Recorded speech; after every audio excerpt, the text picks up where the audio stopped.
pasearon 4 ayeranos,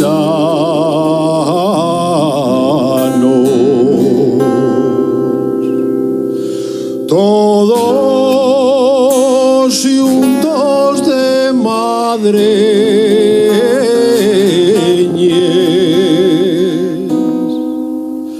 y en santo llano pidieron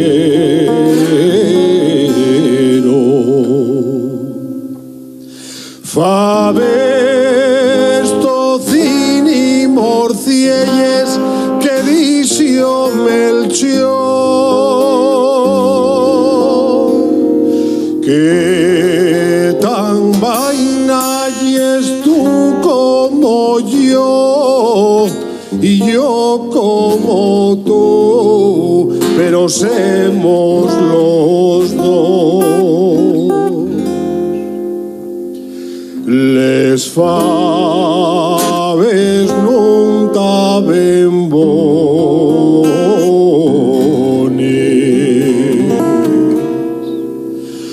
morciella nun vi ninguna.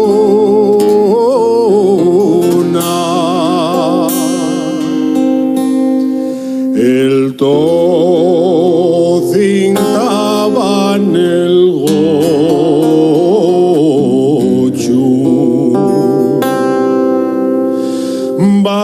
Válgame Dios, qué fartura que dició Melchior, que tan vaina y es tú como yo y yo como tú, pero semos los dos.